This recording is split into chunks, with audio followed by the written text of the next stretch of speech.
home service tayo ngayon June 3. Bali, ang issue nito, yung nagdo-double image.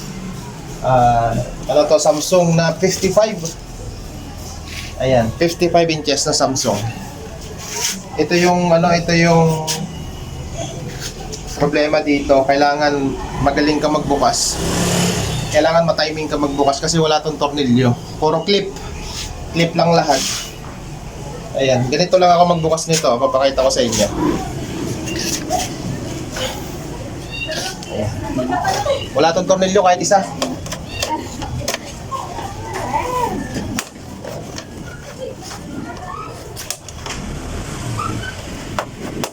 Kailangan yung magbubukas ng ganitong unit talagang eksperyensado.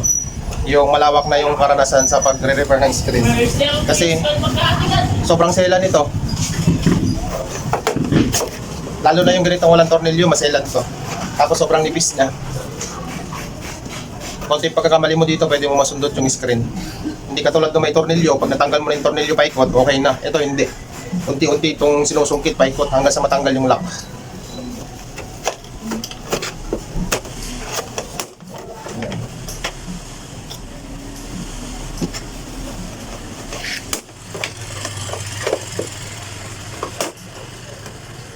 Ano lang dito, kailangan mahaba yung pasyensya tapos matyaga ka.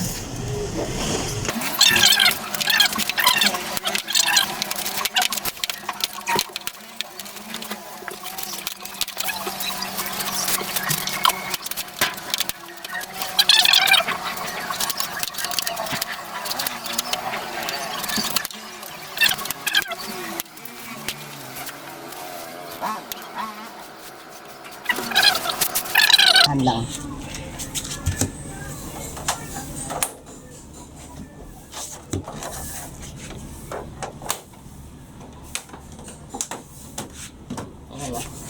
Sarang. Ayan, bali ganun lang yung pagbaklas. Madali lang kapag maraming beses mo na ginagawa. Pero kapag first time mo to gawin, baka mabasag mo to. To. Pero okay lang kahit mabasag to, wag lang yung screen. Pero kailangan talaga doble ingat lang. Kaya naman to ng mga baguhan. Basta mag-iingat. Mag-iingat.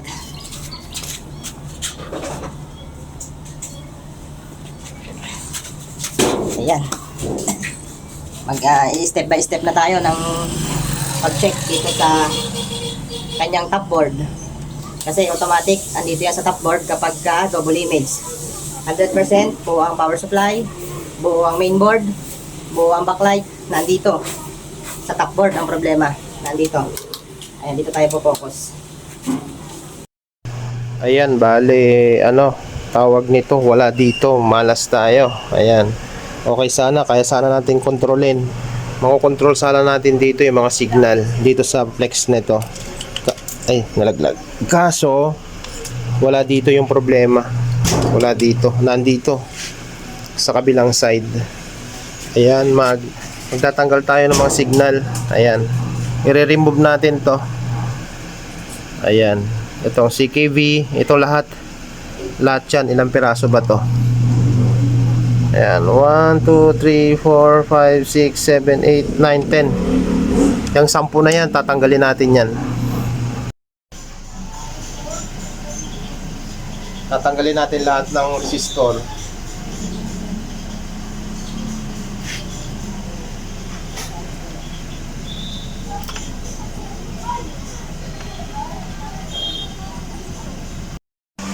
Ayan o, linaw o.